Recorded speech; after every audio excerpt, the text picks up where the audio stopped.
Welcome to Annie's kitchen. എല്ലാവരും ഇന്നലെ ഉണ്ടാക്കിയ നമ്മുടെ സ്പെഷ്യൽ ഐറ്റം ഒക്കെ വീട്ടിൽ ട്രൈ ഔട്ട് ചെയ്തോ എനിക്കറിയാൻ മേല.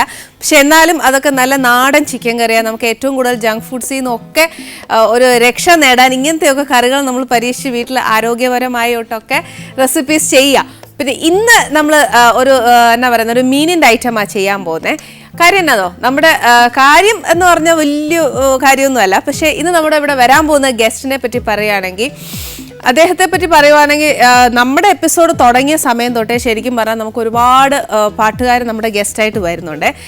ഇന്ന് നമ്മുടെ ഗസ്റ്റായിട്ട് വരുന്ന അദ്ദേഹം വലിയൊരു പാട്ടുകാരൻ തന്നെയാണ്. പക്ഷെ നിങ്ങളെല്ലാവരും വിചാരിക്കും ഇപ്പോൾ ഭയങ്കര സിനിമാ പാട്ടും മറ്റേ അങ്ങനത്തെ പാട്ടുകളൊക്കെ ആയിരിക്കുന്നു. പക്ഷെ അല്ല കേട്ടോ, അദ്ദേഹം ശരിക്കും നമ്മുടെയൊക്കെ മനസ്സിൽ ഒരു സ്പെഷ്യലായിട്ടൊരു സ്ഥാനം തന്നെ അദ്ദേഹം പിടിച്ചിട്ടുണ്ട്. കാര്യം എന്താണെന്നറിയോ, അദ്ദേഹം വേറെ ആരുമല്ല, കാവാലം ശ്രീകുമാർ സാറും അദ്ദേഹത്തിൻ്റെ വൈഫ് ലക്ഷ്മി ചേച്ചിയാണ് ഇന്നിവിടെ വരുന്നത്. ഇദ്ദേഹം നമ്മുടെ മനസ്സിലൊക്കെ ശരിക്കും പറഞ്ഞാൽ ഇന്നത്തെ കാലത്ത് നമ്മുടെ വീട്ടിലൊക്കെ സന്ധ്യയ്ക്ക് നാമം ജപിക്കുന്നു എന്നൊക്കെ വളരെ കുറവാണ്. ഈ പറഞ്ഞുകൊണ്ട് ഞാൻ ഇച്ചിരിയൊക്കെ ജപിക്കുന്നുണ്ട്, പിള്ളേർക്കും എനിക്കറിയാവുന്ന കൂട്ടമൊക്കെ ജപങ്ങളൊക്കെ പറഞ്ഞു കൊടുത്തിട്ടുണ്ട്.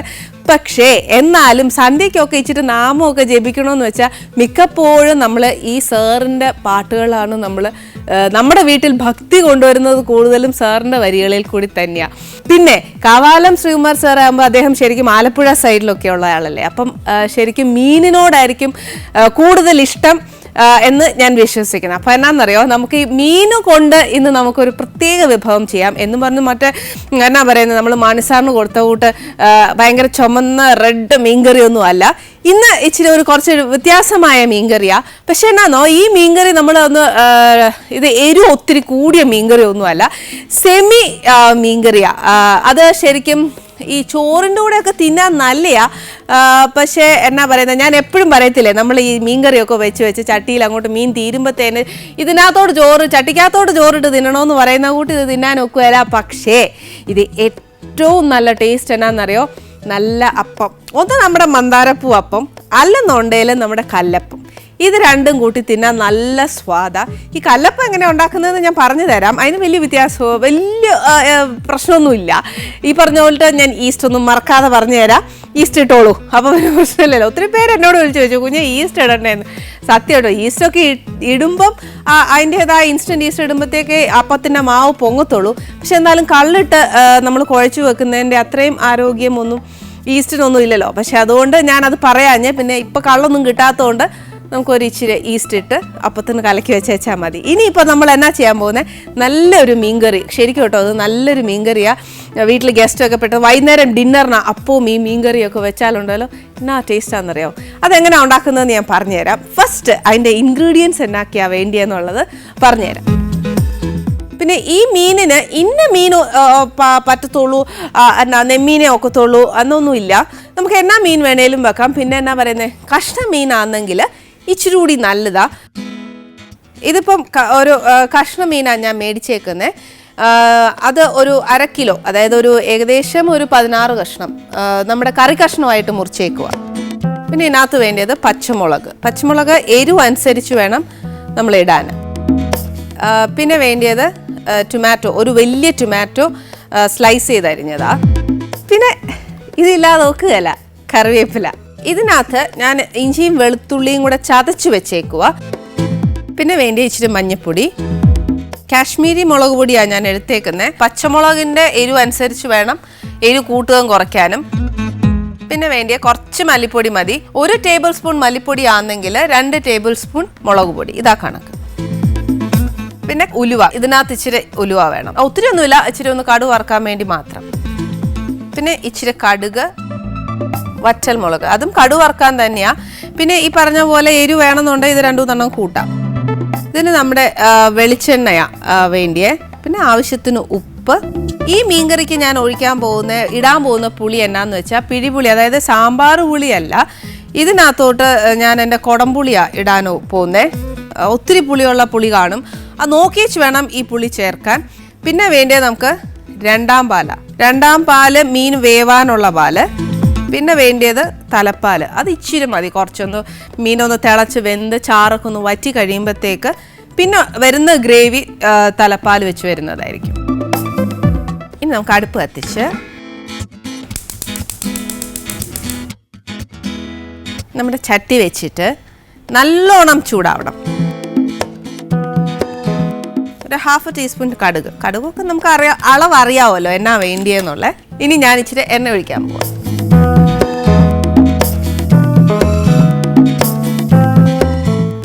ടേബിൾ സ്പൂൺ കണക്കാക്കിയോ അതിനൊരു 6 സ്പൂൺ എണ്ണ ഒഴിക്കാം. കാര്യം എന്നാന്നോ, നമുക്ക് കടുക് പൊട്ടണം. അതുമാത്രമല്ല നമുക്ക് ഈ എന്നാ പറയുന്നത് ഇഞ്ചി, വെളുത്തുള്ളി, പച്ചമുളക്, തക്കാളി ഇതെല്ലാം വഴറ്റണം. അപ്പോൾ ആ വഴറ്റാനുള്ള എത്രയും എണ്ണ അതിനകത്ത് വേണം. പിന്നെ ഇതിന് ഏറ്റവും നല്ലത് ഞാൻ പറയുന്നത് വെളിച്ചെണ്ണ ഏറ്റവും നല്ലത്. നമ്മുടെ നാട്ടിൽ മീനും ഇറച്ചിയും ഒക്കെ വയ്ക്കുമ്പോൾ ഉണ്ടല്ലോ, ഫസ്റ്റ് പ്രിഫറൻസ് വെളിച്ചെണ്ണയ്ക്ക് കൊടുക്കുക. ഇതിനകത്തോട്ട് ഇച്ചിരി ഉലുവയും എപ്പോഴും ഒരുപാട് ഇടല്, ഒരു 3-4 എണ്ണ ഇടാവുള്ളൂ. കാര്യം എന്താണെന്നറിയോ, ഉലുവയ്ക്ക് കയ്പുണ്ട്. അതുകൊണ്ട് എന്നാന്ന് വെച്ചാൽ ഇച്ചിരി ഇട്ടേച്ചാൽ മതി. പിന്നെ എന്നാ പറയുന്നത്, കടുകും ഉലുവയും ഒന്ന് പൊട്ടണം. ഈ മീൻകറി വെക്കുമ്പോൾ ഉണ്ടല്ലോ ശരിക്കും നമുക്ക് എന്നാ പറയുന്നത് ചെറിയ ഉള്ളി ഇടാൻ വേണമെങ്കിൽ, അതല്ല സവാള വേണമെങ്കിൽ ഇടാം. ഗ്രേവി എത്ര വേണം എന്നുണ്ടെങ്കിൽ അതുപോലെ ഇടാം. പിന്നെ എന്നാ പറയുന്നത് ഈ സവാളയൊക്കെ ഇട്ട് കഴിഞ്ഞാൽ ഉണ്ടല്ലോ കുറച്ചൊക്കെ നമുക്ക് എന്നാ ആ ഒരു ഫിഷ് മോളിയുടെ ഒക്കെ ടേസ്റ്റ് വരും. അതുകൊണ്ട് നമുക്ക് ചെറിയ ഉള്ളി ഫസ്റ്റ് പ്രിഫറൻസ് അത് കൊടുക്കാം. പിന്നെ ഞാനിവിടെ അതൊന്നുമില്ല, പ്ലെയിൻ ആയിട്ടാണ് ചെയ്യാൻ പോകുന്നത്. എന്ന് പറഞ്ഞാൽ നമ്മുടെ സ്വാദ് കുറവൊന്നുമില്ല, ചെറിയ ഉള്ളി ചേർത്താൽ കുറച്ചുകൂടെ സ്വാദ് കൂടും. ഇഞ്ചിയും വെളുത്തുള്ളിയും കൂടെ അരച്ച് വെച്ചേക്കുന്നതാണ് ആദ്യം ഇടാൻ പോകുന്നത്.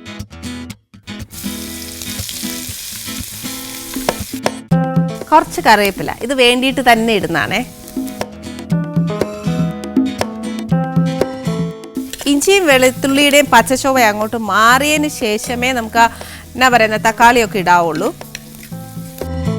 ഇതിൻ്റെ കൂട്ടത്തിൽ നമുക്ക് ഇച്ചിരി പച്ചമുളക് ഇടാം. പച്ചമുളക് ശരിക്കും എരിവ് കണക്ക് പറയുവാണെങ്കിൽ ഒരു 2 കഷ്ണം മീനിന് 1 പച്ചമുളക്, അതാ അതിൻ്റെ എരിവ്. കാര്യം വെച്ചാൽ എന്നാ പറയുന്നത് മുളക് പൊടിയും കൂടെ ചേർക്കുന്നുണ്ട്.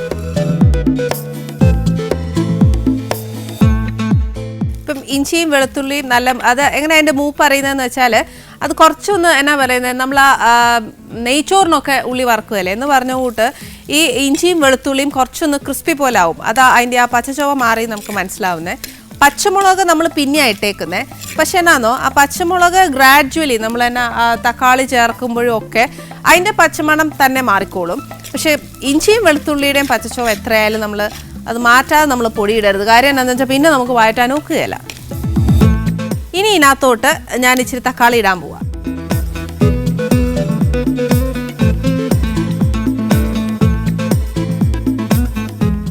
ഈ തക്കാളി നല്ലതായിട്ടൊന്ന് വഴറ്റണം.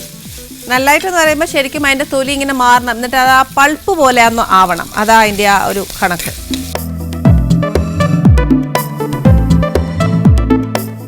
തക്കാളി കുറച്ചൊന്ന് എന്നാ പറയുന്നത് വഴണ്ട് അതിൻ്റെ ആ ദശ ഒന്ന് വിട്ടു തുടങ്ങുമ്പോഴത്തേക്ക് നമുക്ക് അതിൻ്റെ പൊടി ചേർക്കാം. കാര്യം എന്നാണെന്നറിയോ, ഇപ്പോൾ പൊടി ചേർക്കുന്നത് എന്നാന്ന് വെച്ചാൽ തക്കാളിക്ക് ബേസിക്കലി ഒരു വാട്ടർ കണ്ടന്റ് ഉണ്ട്. അപ്പം നമുക്ക് ആ പൊടി മൂക്കാനും ആ കണ്ടന്റ് നമ്മളെ ഒരുപാട് സഹായിക്കും. അതുകൊണ്ട് എന്നാന്നോ പച്ചച്ചവ മാറും. എക്സ്ട്രാ വെള്ളം ഒഴിക്കേണ്ട. കാര്യം നമുക്ക് എന്താ വെച്ചാൽ തേങ്ങാപ്പാലുണ്ട്.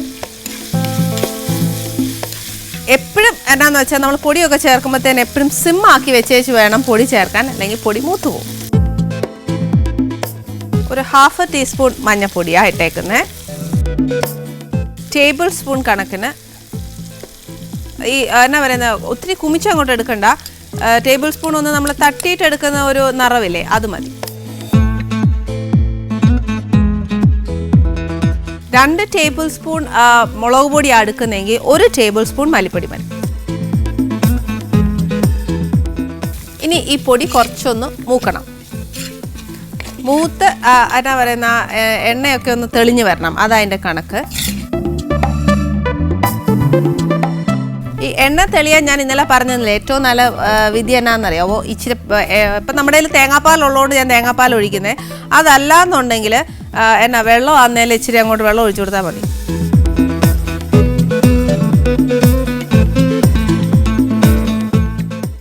ഇനി തീ കൂട്ടി വെക്കുക. ഇനി ആ എന്നാ പറയുന്നത് ആ എണ്ണയൊക്കെ നല്ലതായിട്ടൊന്ന് തെളിഞ്ഞു വരണം. ആ സമയത്ത് വേണമെങ്കിൽ കുറച്ച് കറിവേപ്പില ഇടാല്ലേ, ചിര. ഒരു നിവൃത്തിയില്ല കേട്ടോ, എനിക്ക് കറിവേപ്പില അടുത്തിരുന്നാലേ വലിയ കുഴപ്പമാണ്. എപ്പോഴും നമ്മൾ എന്നാ ഇട്ടേക്കുന്ന പൊടി മൂക്കാതെ നമ്മൾ എന്നാ പറയുന്ന മീനോ അങ്ങനെ എന്നേലും വെക്കുവാണെങ്കിൽ അതിൻ്റെ ആ ടേസ്റ്റ് വരികയില്ല. അതുകൊണ്ട് ഇച്ചിരി മൂക്കണം. ഇപ്പം നമ്മുടെ എന്നാ ഇട്ടേക്കുന്ന പൊടി എല്ലാം മൂത്തു. തക്കാളി ആണെങ്കിൽ എന്നാ പറയുന്നത് ആ ഫ്ലഷൊക്കെ മാറി. ഇപ്പം തൊലി മാത്രം ഇതിനകത്തായിട്ട് ഞാൻ പറഞ്ഞ കൂട്ട് തന്നെ എണ്ണ നല്ലതായിട്ട് തെളിഞ്ഞു വന്നിട്ടുണ്ട്. ഈ സമയത്ത് എന്നാ ചെയ്യുന്നതെന്ന് വെച്ചാൽ നമ്മൾ എടുത്തു വെച്ചേക്കുന്ന പുളിയില്ലേ, ഇതിപ്പോൾ നല്ല പുളിയായി പുളിക്ക്. അതുകൊണ്ട് ഞാൻ 2 കഷ്ണേ എടുത്തു വെച്ചോളൂ. പിന്നെ നോക്കിയിട്ട് തേങ്ങാപ്പാലൊക്കെ ഒഴിച്ച് മീനും ഇട്ട് തിളച്ചതിന് ശേഷം നമുക്ക് പുളി വേണമെങ്കിൽ 1 കഷ്ണവും കൂടെ ചേർക്കാം. ഈ പുളി എപ്പോഴും ചുമ്മാ ഇട്ടാലും കുഴപ്പമൊന്നുമില്ല. ഞാനിപ്പോൾ കീറിയിട്ടേക്കുന്നത്. ഈ പുളിയും ഇട്ടതിന് ശേഷം ഇനി നമുക്ക് ഇതിനകത്തോട്ട് നമ്മുടെ മീനിടണം. ഈ മീനിടുന്ന സമയം തീ നല്ല സിമ്മാക്കിക്കോണേ.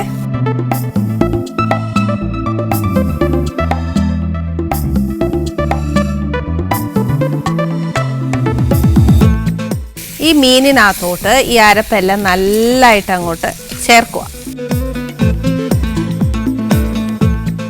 ഈ അരപ്പ് അങ്ങോട്ട് നല്ലതായിട്ട് ചേർത്തതിന് ശേഷം കുറച്ച് ഉപ്പ്.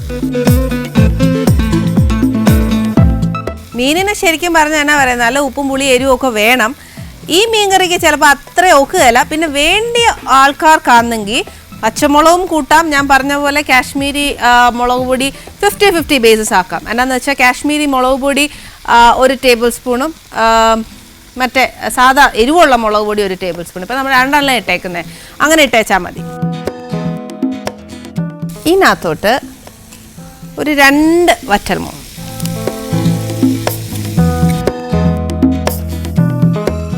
പിന്നെ നമ്മുടെ 2ാം പാല്. എന്നാന്നറിയോ, മീനിനും ഇറച്ചിക്കും ഉള്ള ഒരു കാര്യം എന്നാന്ന് വെച്ചാൽ അതിനകത്ത് നിന്ന് തന്നെ വെള്ളം ഇറങ്ങും. അതുകൊണ്ട് നമ്മൾ ഒരുപാട് ഒഴിക്കണ്ട. പിന്നെ ഈ പറഞ്ഞ പോലെ മീനിന് ഒത്തിരി വേവില്ല ഇറച്ചിയെ കൂട്ട്. അതുകൊണ്ട് ഒരുപാട് ഒഴിക്കേണ്ട 2ാം പാല്. ഒരുപാട് ഉണ്ടെങ്കിൽ ഇരുന്നോട്ടെ, കുഴപ്പമില്ല, നമുക്ക് നാളെ എന്തിനേലും ഉപയോഗിക്കാം. പക്ഷേ ഇപ്പം നമ്മൾ മീൻ നോക്കി അതിൻ്റെ വെള്ളത്തിൻ്റെ അളവും ഒക്കെ നോക്കിയേ ചോദിച്ചേച്ചാൽ മതി.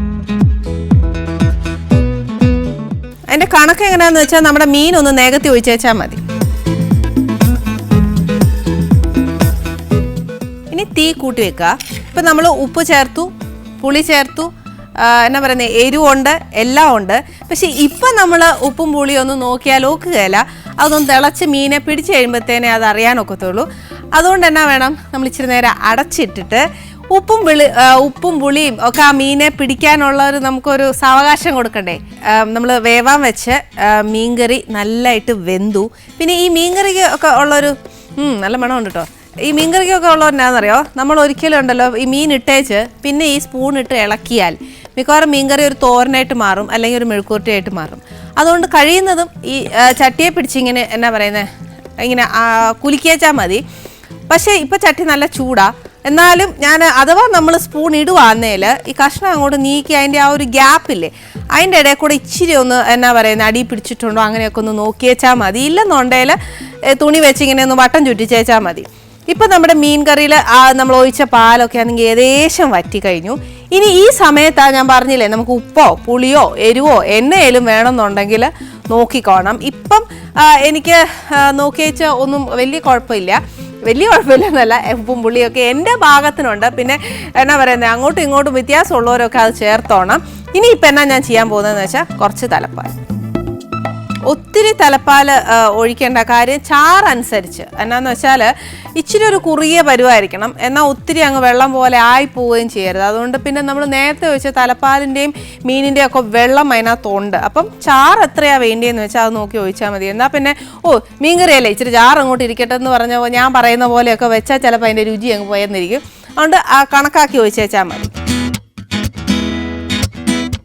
ഇനി ആ തീ അങ്ങോട്ട് തിളച്ച് കഴിഞ്ഞാൽ തീ കുറച്ച് വെച്ചേച്ചാൽ മതി. അപ്പോൾ നല്ലതായിട്ട് ഈ പറഞ്ഞ പോലെ ആ വെള്ളം അങ്ങോട്ട് നല്ലതായിട്ട് ഊറി വരും.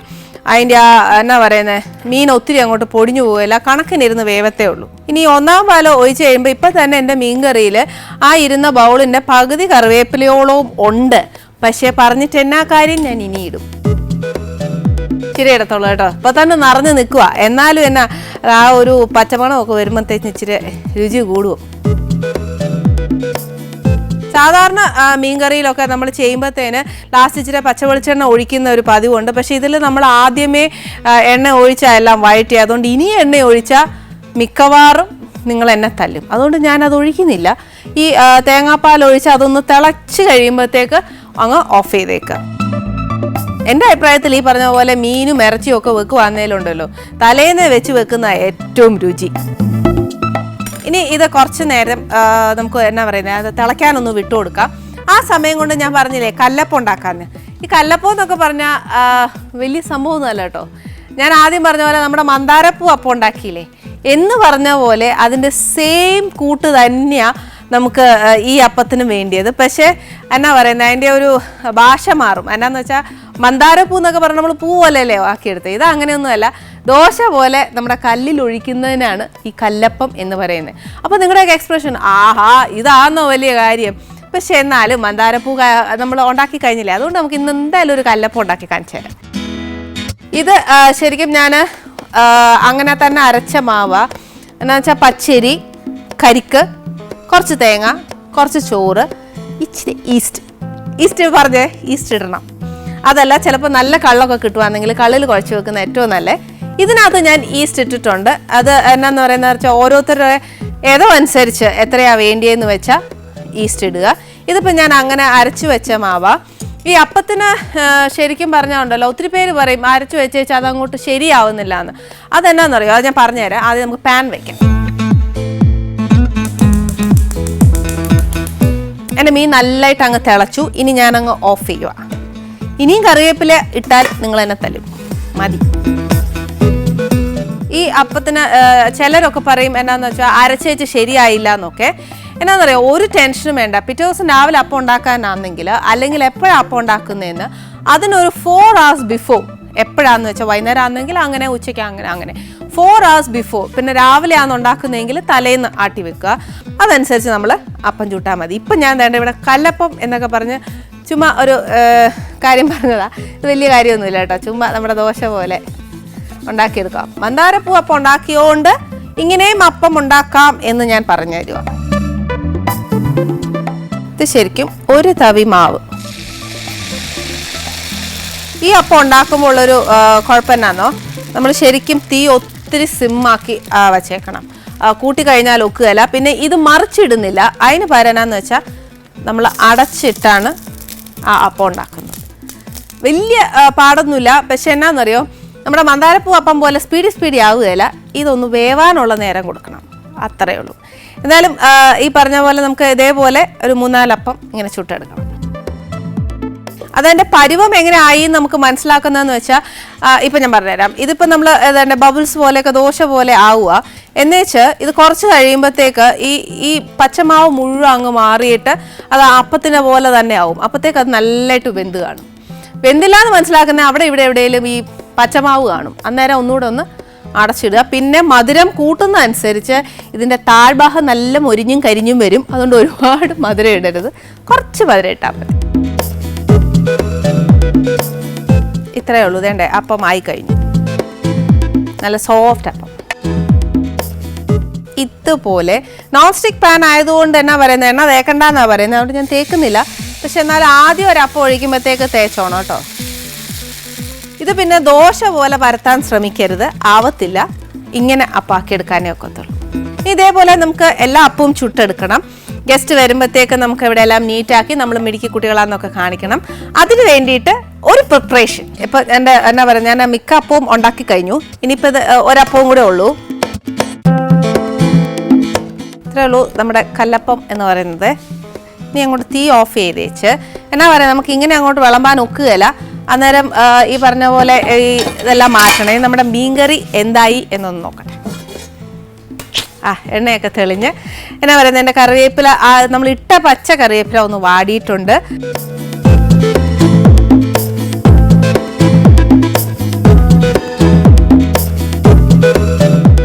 അധികം ചാറില്ല. ഞാൻ പറഞ്ഞില്ലേ ഇച്ചിരി ചാറേ ഞാൻ ഒഴിച്ചിട്ടുള്ളൂ. പക്ഷെ എന്നാലും ചാറ് ആവശ്യത്തിന് വേണ്ടിയ പോലെയൊക്കെ നിങ്ങൾ ചേർത്തോണം. ഞാൻ ഇച്ചിരിയേ ചേർത്തിട്ടുള്ളൂ. ഇതേണ്ട നമ്മുടെ മീൻകറി ഉണ്ടോ, നല്ല എണ്ണയൊക്കെ തെളിഞ്ഞ് ഇച്ചിരി എരിവൊക്കെ ഉണ്ട്. എന്നാ പറയുന്നത്, ബാക്കിയൊക്കെ എന്നാ പറയുന്നത് എരിവും പുളിയൊക്കെ നിങ്ങളുടെ ഇഷ്ടാനുസരണം നിങ്ങൾ നോക്കിക്കോണം. ഇതാണ് നമ്മുടെ കല്ലപ്പം. ഇത്രയേ ഉള്ളൂ. ഇനി നമ്മുടെ ഗസ്റ്റിനെ അയ്യോ നമസ്തേ സാർ വേഗം വന്നോ, സ്ഥലത്തുണ്ടായിരുന്നോ സാർ? ആണോ? ഞാൻ വിചാരിച്ചു എന്നാ പറഞ്ഞ് ആലപ്പുഴയിൽ നിന്നൊക്കെ ഇങ്ങ എത്തണായിരിക്കും എന്ന് വിചാരിച്ചു. അല്ല ഇപ്പം സെറ്റിൽഡ് ഇൻ ട്രിവാൻഡ്രം. അയ്യോ എനിക്ക് ശരിക്കും പറഞ്ഞാൽ ഞാൻ വിചാരിച്ചു ആലപ്പുഴ തന്നെ ആയിരിക്കും. അപ്പൊ ഞാൻ ഇന്ന് കുട്ടനാട്ടുകാരനല്ലേ ഇങ്ങോട്ട് വരുന്നേ, അന്നേരം ഒരു മീനൊക്കെ മണം അടിച്ചു. ആണോ? ഞങ്ങള് ആക്രാന്തം കൊണ്ട് ഇങ്ങനെ എന്റെ ദൈവം തമ്പുരാനെ. അപ്പൊ ഇനി കഴിച്ചേച്ച് അതിന്റെ സ്വാദൊക്കെ പറയണേ, തീർച്ചയായിട്ടും ചേച്ചി പറയണം കേട്ടോ.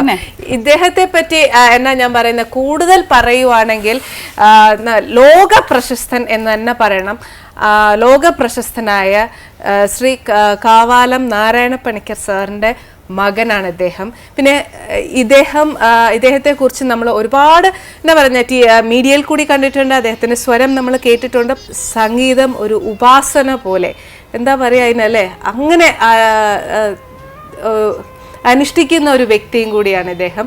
പിന്നെ ഈ പറഞ്ഞ പോലെ നമുക്ക് ഇവിടെ നിന്നുകൊണ്ട് എല്ലാം കൂടെ ചോദിച്ച് ഇവിടെ നിർത്താൻ ഒക്കുകയല്ല. പറഞ്ഞില്ലേ ഇച്ചിരി വിശപ്പുണ്ട്, മണം അടിച്ചപ്പം നല്ലോണം വേഗം വന്നതാ നമ്മുടെ ഷോയിലേക്ക്. അപ്പൊ പിന്നെ നമുക്ക് ഇരുത്തിക്കൊണ്ട് വർത്താനം പറയാം അല്ലേ? വരണം ചേച്ചി വരും. പ്രേമയമുന തിരവിഹാരം ശൃംഗാര സുഖസാരം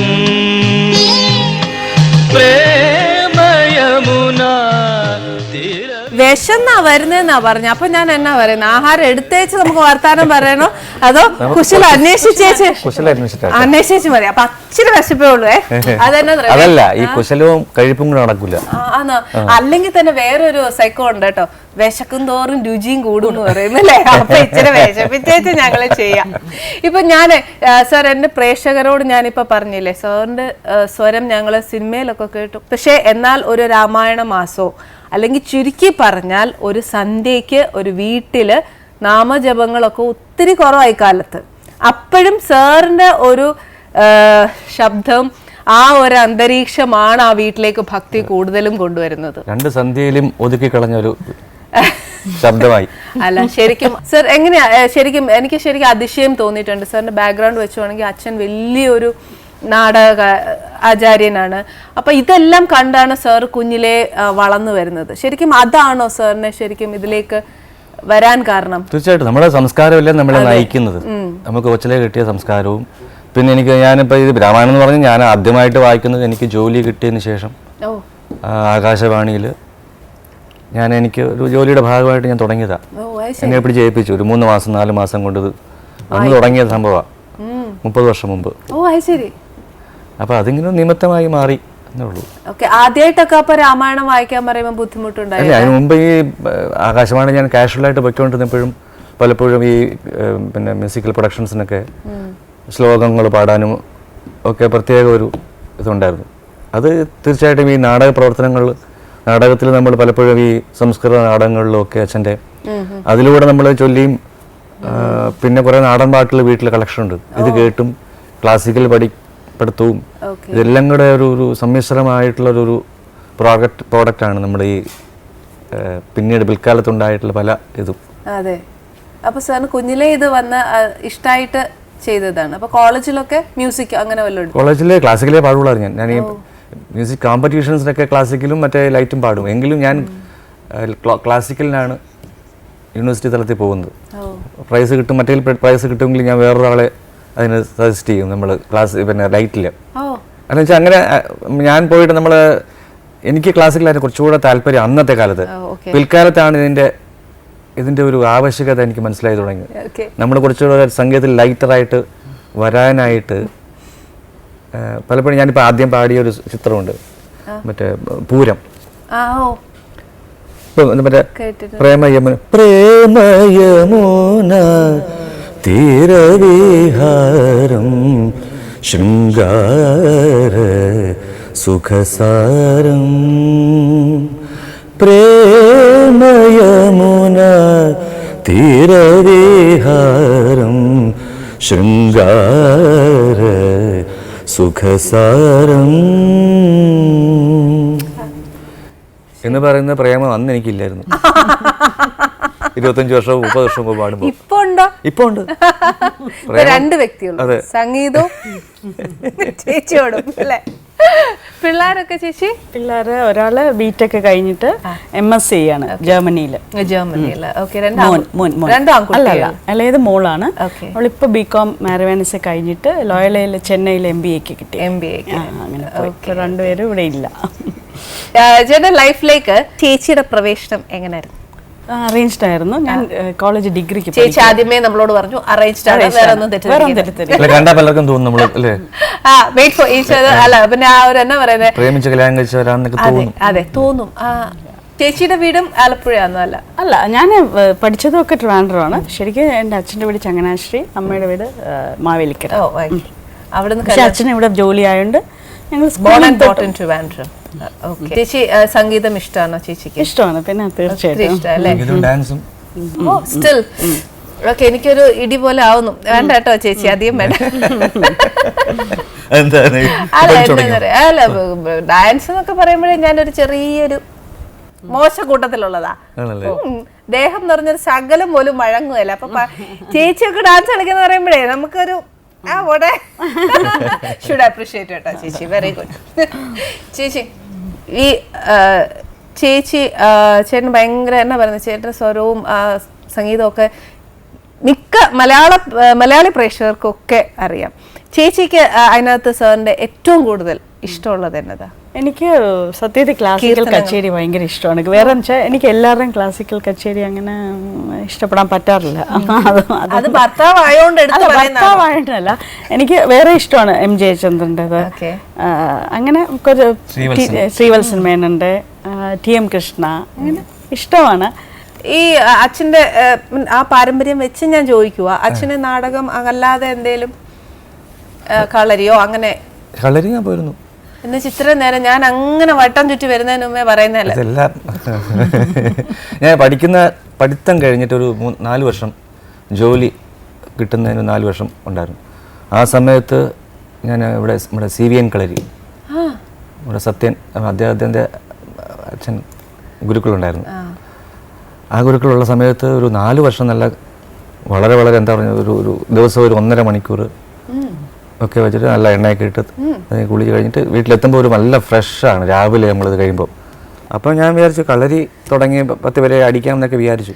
പക്ഷെ പഠിച്ചു തുടങ്ങിയപ്പോഴേ നമ്മൾ വിചാരിച്ചു ഇത് അടിക്കാനുള്ളതല്ല, മനസ്സിൻ്റെ ഒരു സംസ്കാരത്തിനുള്ളതാണെന്ന് മനസ്സിലായി. ഓ അത് ശരി.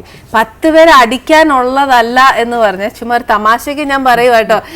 ഞാൻ വിചാരിച്ചു ഒന്നെങ്കിൽ കച്ചേരി കഴിഞ്ഞിട്ടുള്ളൊരു അതാണോ, അല്ലെങ്കിൽ ഭാര്യയെ ക്രിട്ടിസൈസ് ചെയ്യുമ്പോൾ അടി വലിയ ഇഷ്ടമാണ്. സിനിമയിൽ ഏറ്റവും ഇഷ്ടം സുരേഷ് ഗോപിയുടെ സിനിമയാണ്. അത് നല്ല അടിയുള്ള ഷാജിയുടെ ഒക്കെ പോലത്തെ കണ്ടോ, അതാണ് ഏറ്റവും ഇഷ്ടം. കാരണം നമുക്ക് വെളിയിൽ ചില അന്യായങ്ങൾ നടക്കുമ്പോൾ നമുക്ക് ചെയ്യാൻ പറ്റില്ല. കണ്ട് സന്തോഷിക്കാമല്ലോ, എല്ലാവരും പറയുന്നതിനും കണ്ട് സന്തോഷിക്കാമല്ലോ. അത് നേരം എന്നാ ശരിക്കും നമ്മൾ എന്നാ പറ്റേ ആസ് എ സിറ്റിസൺ നമുക്ക് റിയാക്ട് ചെയ്തുകൂടെ സാർ?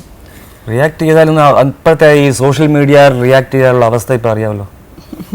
നമുക്ക് ഒരു പക്ഷപാതവും പിടിച്ചൊന്നും പറയാൻ പറ്റില്ല. പറഞ്ഞാൽ അതിന്റെ താഴെ നല്ല ചേട്ടാ, ഞാൻ ബേസ് ആയിട്ട് ഒരു കാര്യം പറയട്ടെ. നമ്മളിങ്ങനെ എല്ലാവരും ഇങ്ങനെ റിയാക്ട് ചെയ്യല, നമ്മളെല്ലാം ഇങ്ങനെ എന്നാ പറയുന്നത്, പണ്ട് ബ്രിട്ടീഷുകാർ നമ്മളെ ഇട്ട് അടിമപ്പെടുത്തിയ പോട്ട് ഇപ്പൊ ഏതാണ്ട് ഈ ഗവൺമെന്റ് അങ്ങനെയാണോ? നമ്മളൊന്നും റിയാക്ട് ചെയ്യണ്ടേ? നമ്മൾ അങ്ങ് സഹിച്ചേച്ചാൽ മതിയോ? സഹിക്കുന്ന പല ആൾക്കാരുടെയും വിധി നമ്മൾ കണ്ടിട്ടുണ്ട്.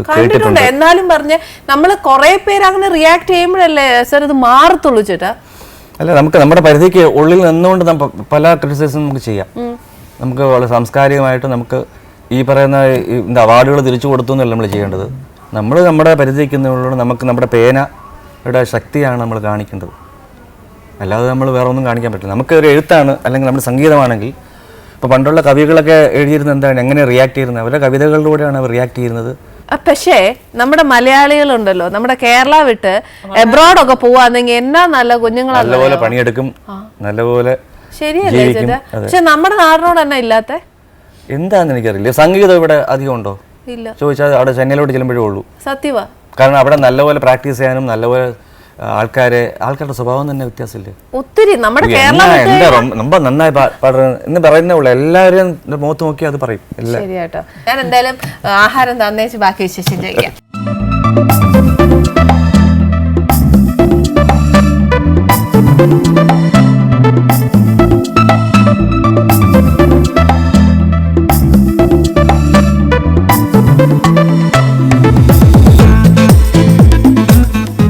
ഞാനിത് പലരുടെയും ഈ ഷോയിൽ കണ്ടപ്പോൾ ഞാൻ വിചാരിച്ചു എന്നെ എന്താ വിളിക്കാത്തത്. അവിടെ നിന്ന് ഞാൻ കൊതിച്ചിട്ടുണ്ട് ടിവിയുടെ ആഹാരം മുമ്പിൽ ഇരുന്ന്. കഴിക്കാനോ? ഈശ്വരാ, ഇപ്പൊ പറഞ്ഞേ ഞങ്ങളുടെ മീൻകറി അപ്പവും എങ്ങനെയുണ്ടത്? അസൽ അടിപൊളി. തേങ്ങാപ്പാൽ ആ തേങ്ങാപ്പാൽ ഒഴിച്ച് ചെയ്തതാ. കുട്ടനാടന്റെ രുചിയൊക്കെ വരുന്നുണ്ടോ ചെറുതായിട്ട്? മീൻ എന്ന് പറയുന്നത് തന്നെ ഈ കറി അവിടുത്തെ അല്ലേ ഈ കറി കഴിക്കത്തുള്ളൂ.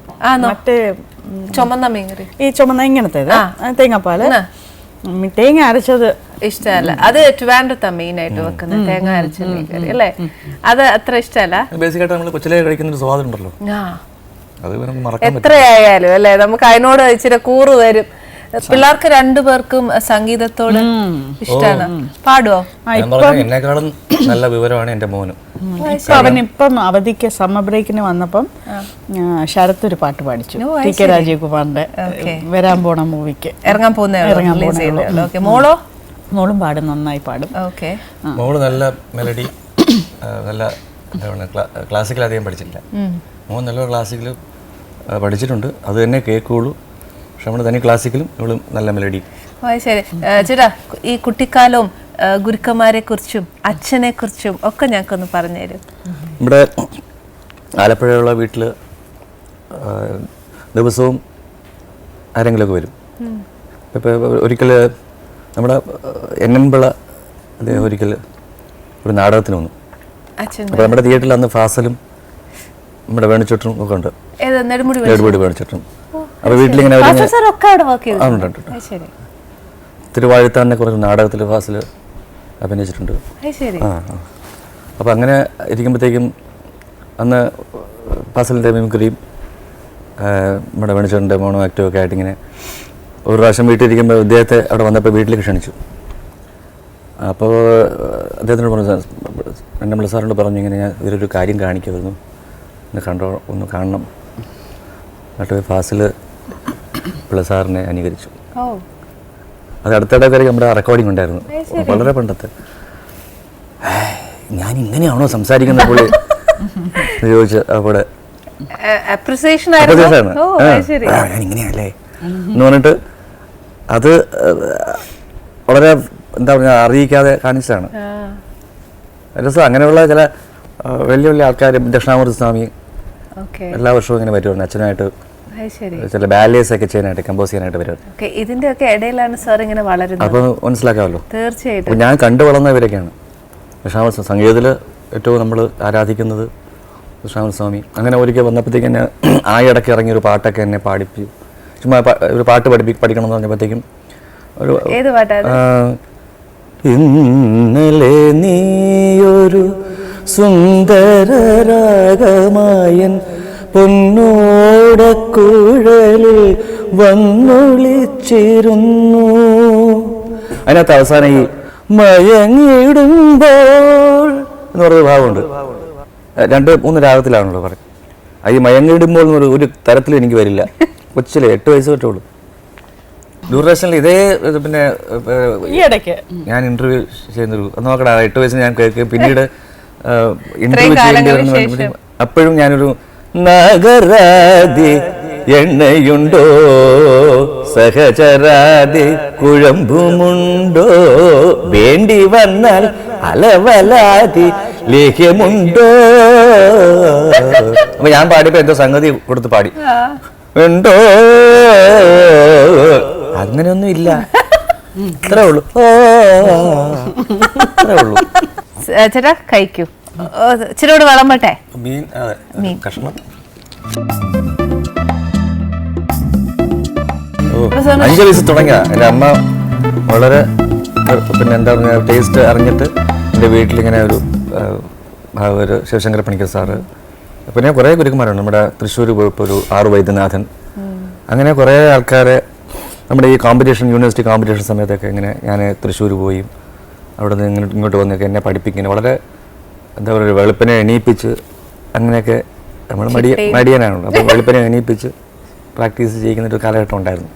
രസമായിരുന്നത് ശരിക്കും. അപ്പോൾ ഇഷ്ടംപോലെ പുരസ്കാരങ്ങളും ഒക്കെ കിട്ടിയിട്ടുണ്ടാവും അല്ലേ?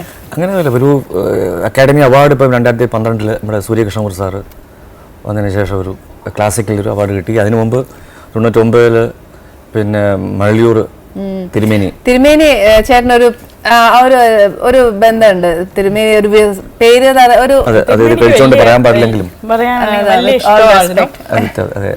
തിരുമേന്റെ സെയിം നാളാണെന്നൊക്കെ പറഞ്ഞു. ഭയങ്കര വലിയ വാത്സല്യമായിരുന്നു അദ്ദേഹത്തിന്റെ ഒരു ഇത് കിട്ടുക എന്ന് പറയുന്നത്. അത് എന്താന്ന് വെച്ചാൽ കുറേ വർഷമായിട്ടുള്ള രാമായണ പാരായണത്തിന് ഒരു പുരസ്കാരവും ഒരു ടൈറ്റിലാണ് രാമകഥാശുകൻ.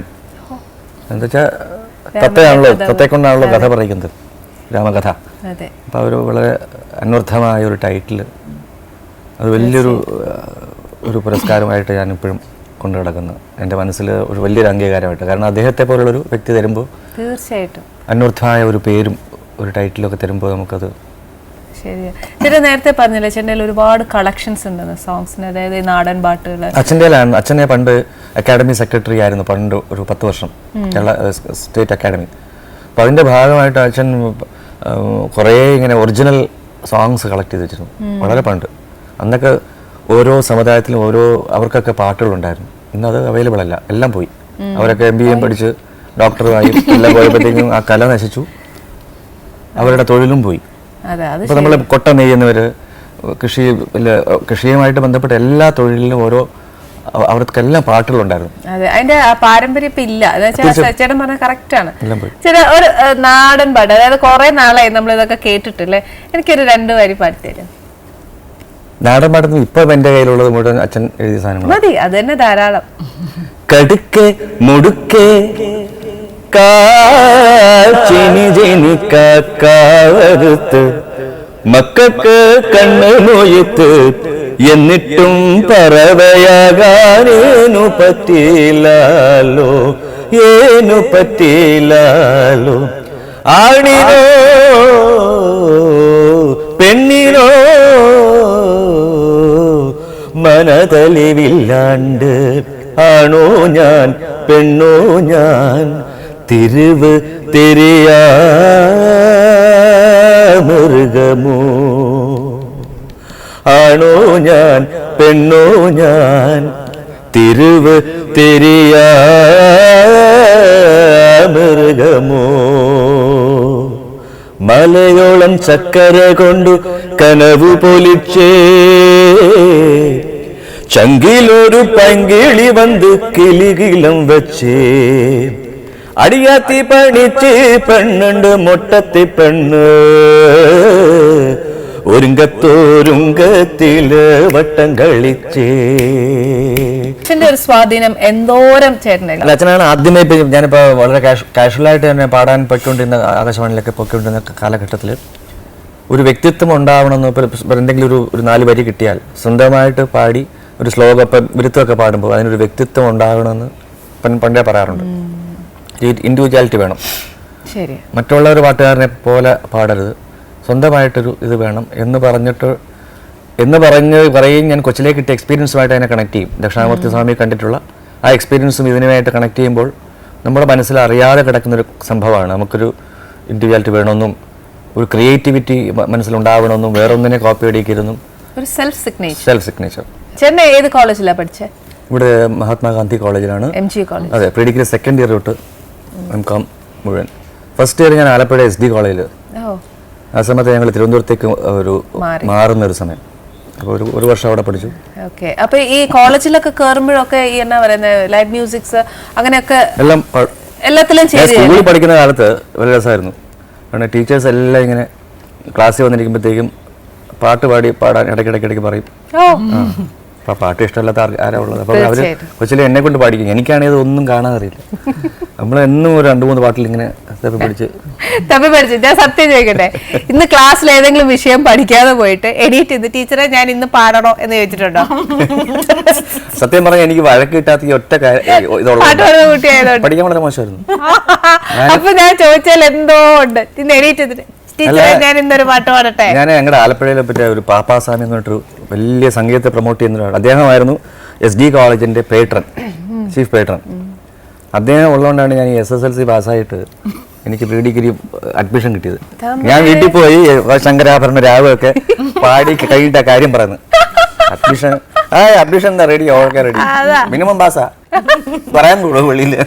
യൂണിവേഴ്സിറ്റിയിലൊക്കെ പഠിക്കുമ്പോൾ ഒത്തിരി അടുപ്പിച്ചൊക്കെ പ്രൈസസും ഒക്കെ കിട്ടിയിട്ടുണ്ടെന്ന് ഒരു 5 പ്രാവശ്യം അടുപ്പിച്ച് ക്ലാസിക്കൽ. ഓക്കെ അതുപോലെ നല്ലൊരു കാലഘട്ടമാണ് ഈ നമ്മള് ഓക്കെ. അപ്രീസിയേഷൻ കിട്ടാന്ന് എപ്പോഴും കലാകാരൻ എപ്പോഴും അല്ലേ അഭിനയിച്ച നന്നായിരുന്നു അസലായിരുന്നു പറയുമ്പോൾ അതെ മനസ്സിലൊരു അല്ലേ വരും. എപ്പോഴും ആലോചിക്കും മറ്റേ ആൺകുട്ടിയായിട്ട് അഭിനയിച്ച ആ സമ്മാനം കിട്ടിയ പാട്ടൊന്ന് പാടോ?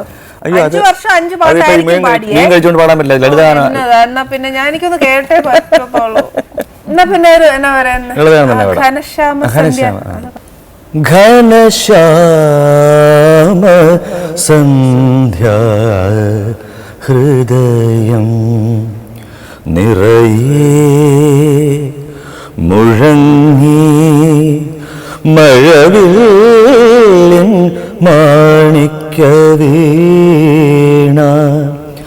ഘനശ്യാമ സന്ധ്യ ഹൃദയം നിറയേ മുഴങ്ങി മഴവില്ലിൻ മാണിക്യവീണ ഘനശ്യാമ സന്ധ്യ ഹൃദയം നീരാഞ്ജന സമരുചിരം നിരവധ്യമീ നടനവിലാസം പകലുമീരവും പകരും പദചലന ലയമേളം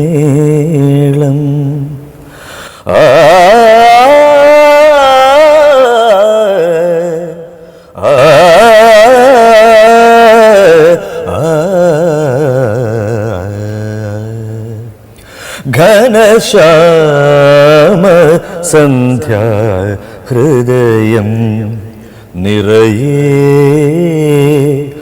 മുഴങ്ങി മഴവില്ലിൻ മാണിക്യവീണ ഘനശ്യാമ സന്ധ്യ ഹൃദയം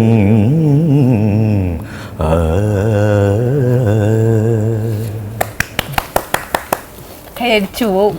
അസലായിരിക്കുന്നു. ശരിക്കും ഇപ്പൊ വരുന്ന പുതിയ ജനറേഷനോട് ഒരു നല്ലൊരു അഡ്വൈസ് അല്ലെ നല്ലൊരു ഗൈഡ് ലൈൻസ് എന്നാ കൊടുക്കാൻ പറ്റും?